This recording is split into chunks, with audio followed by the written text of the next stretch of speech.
नमस्कार, मैं Vijay Khatri, secretary Indian Red Cross Society Bikaner से हूँ। हमारी सोसाइटी लगातार प्रत्येक विभिन्न टाइप की बीमारियों के लिए प्रिवेंशन पर विशेष तौर पर काम करती रही है। कोरोना पर भी पीछे मैंने आपको एक अपना वीडियो जारी किया था जिसमें मैंने बचाव के संबंध में आपको जानकारी दी थी।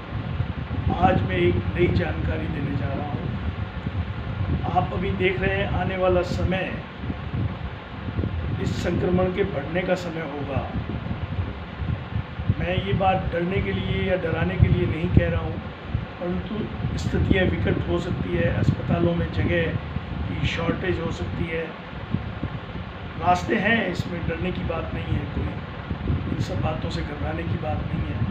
आप देख रहे हैं कि मृत्यु दर कोई बहुत ज़्यादा नहीं है, इसलिए डरने की बात नहीं है ये सब, पर ये बढ़ सकती है अगर हम सावधानियां नहीं रखें तो मैं आपको आज होम क्वारंटीन के बारे में बताऊंगा। जब आपको हॉस्पिटल में जगह ना हो और नहीं कुछ सिस्टम नहीं होगा तो आपके पास अल्टरनेट बचेगा, आपको होम क्वारंटीन करेंगे अनटिल अनलेस कि आप बहुत सीरियस और गंभीर अवस्था में नहीं है, हॉस्पिटल नहीं ले जाया जाएगा। पर इस होम क्वारंटीन के अंदर आपको क्या करना चाहिए होता है, क्या नहीं करना चाहिए होता है, इसके बारे में मैं जानकारी दूँगा। होम क्वारंटीन का मतलब होता है कि एक प्रकार का आइसोलेशन आपके घर में आपको कर दिया जाए, आइसोलेट कर दिया जाए। जिस कमरे में आपको आइसोलेट करना हो या करने की ज़रूरत पड़े, पॉसिबल हो तो आप अटैच लैट्रिन बाथरूम का कमरा लेवें, दरवाज़ा बंद रखें। बहुत सी ऐसी और बातें जानकारी देने जा रहा हूँ जो आपके लिए उपयोगी होंगी। भविष्य के लिए हर बात को दिमाग में बिठा करके और सतर्कता के लिए तैयार रहना चाहिए। बारिश आने पर छाता लेने भागोगे तो आपको ख्याल नहीं आएंगे। सो इसलिए ये बातें अपने ध्यान में रखें, ध्यान रखें।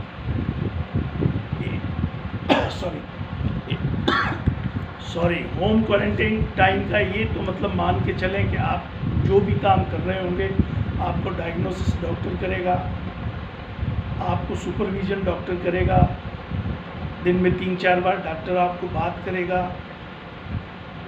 आपको पैरामेडिकल स्टाफ चेक करेगा।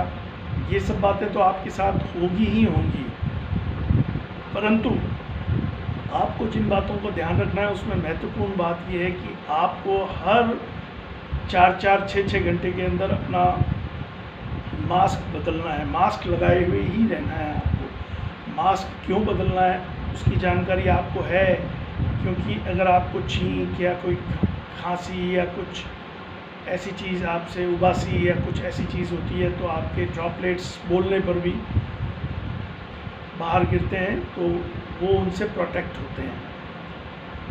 इसमें एक महत्वपूर्ण और बात बताऊंगा। आप जो मास्क यूज़ लें, आजकल बाज़ार में मास्क मिल रहे हैं, उसमें एक साइड में प्लास्टिक का सा K95 में आपको साइड में लगा हुआ सा दिखता है, वो भी मिल रहा होता है। वो सही प्रकार का मास्क नहीं हो सकता, वो सिर्फ पर्यावरण के काम का है। प्रदूषण में आप उसको काम में ले सकते हो, क्योंकि उसमें आपके ड्रॉपलेट तो दूसरे को जा सकते हैं पर आपको नहीं मिलेंगे। ये तो वो प्रोटेक्ट कर रहा है, पर अगर आपको छींक आई है तो आप जानते हैं बहुत स्पीड से आएगी, तो वो उसमें लीकेज होगा, छेद बने हुए होंगे, तो वो दूसरे को लग सकता है। इसलिए कभी भी आप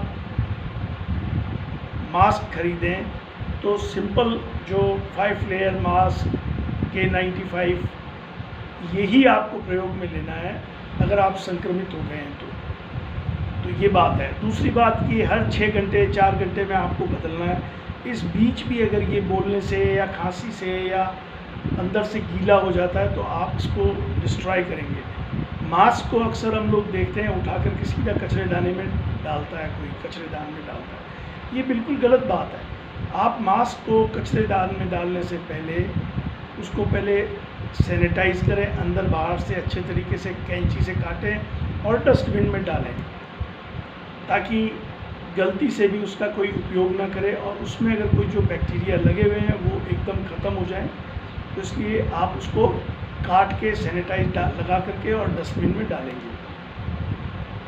दूसरी बात, आप महत्वपूर्ण बात ये कि आपको हमेशा अगर आपको तकलीफ़ हो गई है, इन्फेक्शन हो गया है, तो आप बंद कमरे में, तो आपको हर चीज़ के लिए सहायक की ज़रूरत पड़ेगी। आप घर में से अगर आपके संभव हो तो 30 से 40 वर्ष की उम्र के व्यक्ति को आप इसके लिए सेलेक्ट करें, क्योंकि वो व्यक्ति स्वस्थ होगा, उसको उसकी रेजिस्टेंस पावर, उसकी सहन शक्ति, थोड़ी इम्यूनिटी सिस्टम जो है उसका मजबूत होगा। इसलिए घर के ऐसे आदमी को सेलेक्ट करेंगे तो अच्छा रहेगा। इसी के साथ आप एक बात ध्यान रखें, आप अपने घर में, अपने कमरे में जिसमें आप क्वारंटाइन किया हुआ है आपको, उस कमरे में सोडियम हाइपोक्लोराइट का एक पूरा बॉटल भर के रखेंगे जिसमें स्प्रेयर भी लगा हुआ हो, और उसको बार बार दिन में 4-5 बार आप उसका स्प्रे कमरे में करते रहेंगे, उसके दरवाजे पे करते रहेंगे, जिस कुर्सी पे आप बैठे हैं उस पे करते रहेंगे। कपड़ों पे नहीं करना होता इसका स्प्रे, बॉडी पे नहीं करना होता, परंतु अन्य सभी जगहों पे, फर्श पे, कमोड में अगर आप यूज़ कर रहे हैं तो कमोड की शीट पे, वॉश बेसिन पे, उसमें उसकी परसेंटेज बढ़ा करके डालनी चाहिए। बाथरूम में हमेशा बैक्टीरिया ज़्यादा होता है, बैक्टीरिया, वायरल, फंगस। तो सोडियम हाइपोक्लोराइट इन तीनों ही चीज़ों को कवर अप करता है, तो उसकी थोड़ी ज़्यादा क्वांटिटी डालें तो बेटर होगा। पर आप अपने कमरे में, या तो वो डिपेंड करता है कि वो किस घनत्व का है, उसमें कितना उसमें पोटेंशी का सोडियम हाइपोक्लोराइट है। अगर वो बहुत तेज़ है तो 10% है तो 10वां हिस्सा डालेंगे, 5% है तो 5वां हिस्सा डालेंगे। ये देख करके आप डालेंगे और उसका स्प्रे करेंगे। वैसे ये आप अपने साधारण अवस्था में भी इसके घर में आप स्प्रे करें तो बेहतर रहेगा। अगर आप क्वारंटीन में नहीं हैं तब भी आप ये कर सकते हैं, पर क्वारंटीन में कमरा बंद रखेंगे, इसका स्प्रे करेंगे, चप्पलों पे स्प्रे करेंगे, बिस्तर आप अपने डिटॉल से और उससे अच्छे तरीके से साफ़ करेंगे। आपके कपड़ों का, जब आप जैसे ही कपड़े आपके चेंज करते हैं तो आप अपने कपड़े तुरंत गर्म पानी में डिटॉल डाल करके उबालेंगे। न सिर्फ आप उबालेंगे बल्कि आपका जो अटेंडेंट है वह भी आपके कमरे में 1 घंटे बैठा, तो जैसे ही बाहर निकलेगा तो वो पहला काम ये करेगा कि वो कपड़े अपने उतार करके गर्म पानी में, उबलते पानी में, 100 डिग्री से ऊपर पानी में उबाल करके और उसको डिटॉल वगैरह डाल करके उसको फिर सुखाएगा और प्रेस करके पहनेगा। इसके अतिरिक्त उसको भी मास्क इसी तरीके से प्रयोग में करना है। उसको भी मास्क अगर गीला हो जाता है तो हटाना है, काटना है, यूज्ड मास्क को काट करके डस्टबिन में इस पर सैनिटाइज करके फिर डालना है। अब मैं आपकी तकनीक बातों पे भी थोड़ी सी जानकारी देना चाहूँगा। अगर आप होम क्वारंटीन में हैं तो हर 4-4 घंटे में आप अपना टेम्परेचर लें। आपका टेम्परेचर लेने के लिए जो थर्मामीटर प्रयोग में ले रहे हैं वह सिर्फ आप ही के प्रयोग में आना चाहिए, घर के और सदस्य को उसको प्रयोग नहीं लेना चाहिए।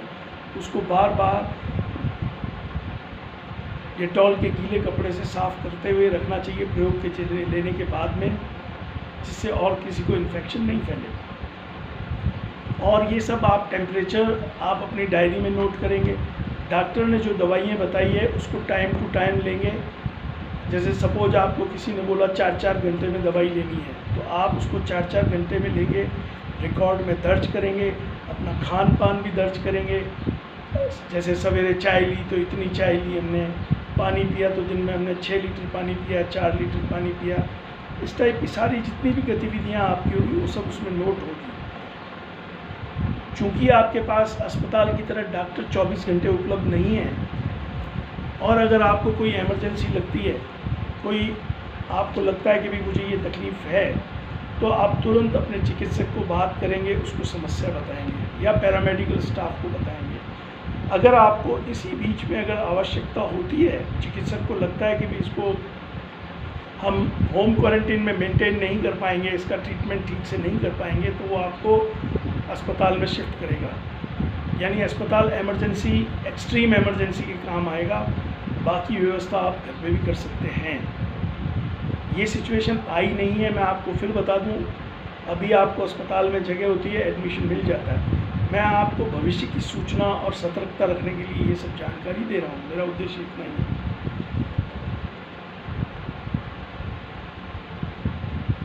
टीवी, रिमोट, स्विचेस, इन सब पे सोडियम हाइपोक्लोराइट का आपको स्प्रे करना है।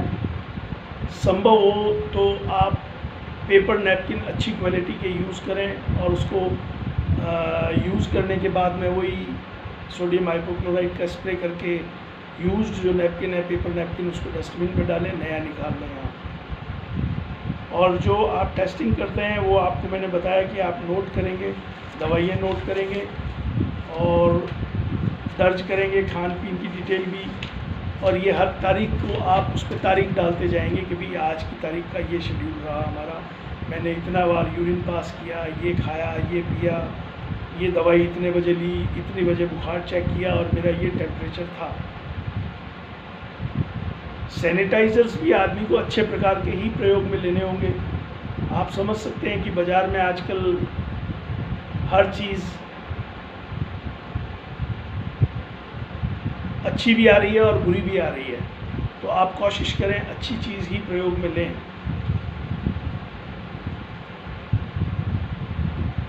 और दूसरी बात, आपका जो सेवादार है वह भी उतना ही सतर्क रहे।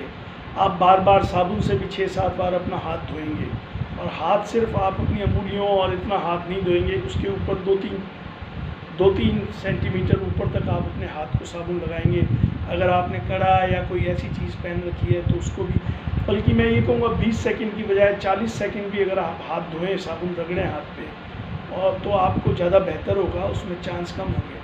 कड़ा इत्यादि या गोल्ड से रिलेटेड चीज़ आपने पहन रखी है तो उसमें आपके जो वायरल है कोरोना का, कोविड-19, वो और ज़्यादा समय तक जीवित रहता है, उसका प्रोटीन ऊपर का खोल नहीं हटता है और वो नष्ट नहीं होता है। इसलिए इन चीज़ों को भी बराबर उसी तरीके से वॉश करें आप।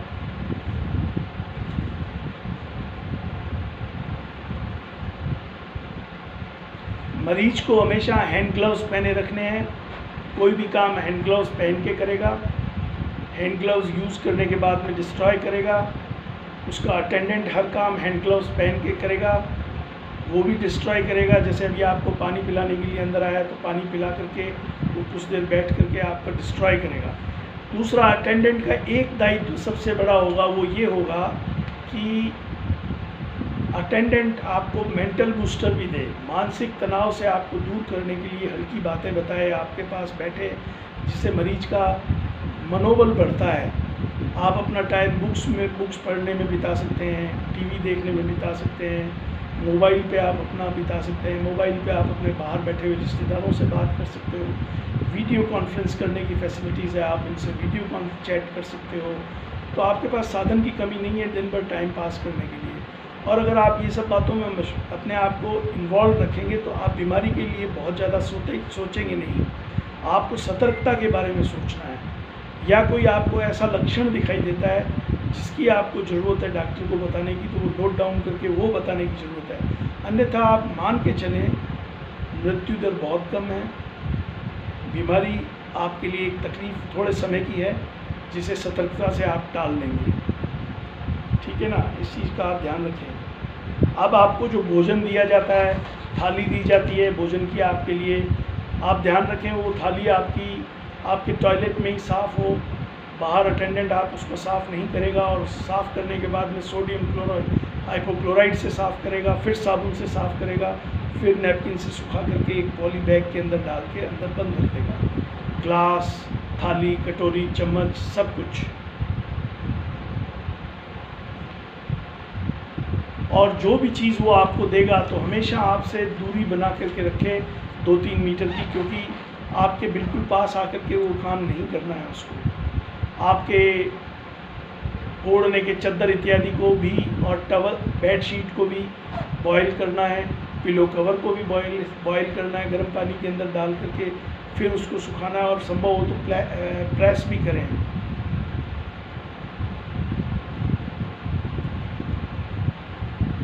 मरीज को डॉक्टर की सलाह से नींबू, संतरे, अथवा इम्यून सिस्टम को मजबूत करने का भोजन लेते रहना चाहिए। पानी का इस्तेमाल ज़्यादा से ज़्यादा करना चाहिए, हल्का गुनगुना पानी पिए। आयुर्वेद में कुछ चीज़ें मारने में कोई बुराई नहीं है, जैसे अदरक का पानी आप पी रहे हैं उबाल करके, तुलसी डली हुई हो उसमें पीस करके, तो इसकी कोई बुराई नहीं है और इसका कोई नेगेटिव रोल नहीं है, इफ़ेक्ट नहीं है। तो आप इसको यूज़ करें तो शायद आपके लिए ज़्यादा बेहतर होगी, इम्यून सिस्टम बढ़ाएगी। और आप बार बार अपने गर्म पानी के साथ गरारे भी करें। गरारे करने के लिए बीटाडीन भी, जैसे खाना खाया आपने तो गरारे कर लिए, नमक के पानी के साथ कर लें अथवा बीटाडीन डाल करके कर लें। और जैसे ही आप ये गरारे वरारे करें तो आप अपने वॉश बेसिन को तुरंत सैनिटाइज़ करें, नलके को, और कंप्लीट वॉश बेसिन को भी करें।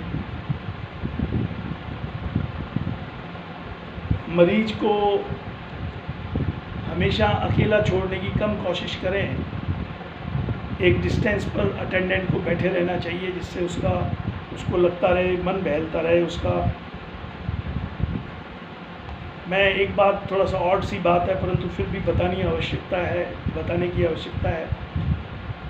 जो क्वारंटीन में है, इन्फेक्टेड पेशेंट है, वो अपने लाइफ पार्टनर से, पत्नी से डिस्टेंस बना करके रखे, फिज़िकल रिलेशनशिप नहीं रखे उस समय में, क्योंकि इस विषय के ऊपर लोगों को बहुत डाउट होता है और लोगों के दिमाग में क्वेश्चन होता है और पूछ नहीं पाते। पर मैं आपको बता देना उचित समझता हूँ। आपको आरोग्य सेतु का ऐप भी लोड करके लेना पड़ेगा, आपके अटेंडेंट को भी लोड करके रखना पड़ेगा। आप ये मान के चलें, मेडिकल टीम तत्पर होती है, आपकी सहायता और सुझाव, आपको उनके सहायता और सुझाव को मानना होता है। आपको अटेंडेंट, ये पैरामेडिकल स्टाफ आएगा, इंजेक्टेबल दवाइयाँ अगर आपको देनी है तो वह देगा, पर ये ध्यान रखें वह भी अगर आता है तो उसको भी ठीक से आप ग्लव्स वगैरह की व्यवस्था करें, अगर उसके पास है तो अच्छी बात है, अदरवाइज़ उसकी सहायता करें, उसको भी हाथ सैनिटाइज़ कराएं। उसके कपड़ों पे भी आप अगर कोई डिटॉल का स्प्रे वगैरह डाल दें, उसके चप्पल वगैरह बाहर छुड़वा करके अपने कमरे में बुलाएं तो बेहतर होगा। मास्क वगैरह की सुविधा है उसके पास अगर नहीं है ढंग से तो आप दे दें। आप ये मानें कि ये कोई मतलब ऐसा काम है जो सहयोग से चल रहा है, और आप मान के चलें वो आपके लिए ही मतलब अपनी जान जोखिम में डाल रहा है। अगर कोई चीज़ भूल गया है या कोई उससे कमी हो रही है, आप उसकी सहायता करें, आप ना कि उसके साथ उलझने का प्रयास करें। वो हमेशा आपकी सहायता करने को तत्पर रहेगा। और जो भी सरकार आपको जो नियम बताती है उनका ढंग से पालन करें, बिल्कुल समझें उसको अच्छे तरीके से। और अगर आप ये सब समझते हैं तो खुद से और लोगों को और परिवार को और समाज को सुरक्षित बनाए रखने में बहुत महत्वपूर्ण योगदान होगा। आपको पता है कोविड-19 बहुत जल्दी एक दूसरे को फैलने के चांस होते हैं, तो आप सुरक्षा का संपूर्ण ध्यान रखें, खतरा कम होगा। समाज को भी सुरक्षित रखना आपका दायित्व है। मैं समझता हूँ आपने बात समझी होगी। अगर कोई बात पूछनी हो इस संदर्भ में या अगर आप कोई जानकारी चाहें तो अपने चिकित्सक से भी बात कर सकते हैं, वह आपको सही गाइड करेगा। जय हिंद।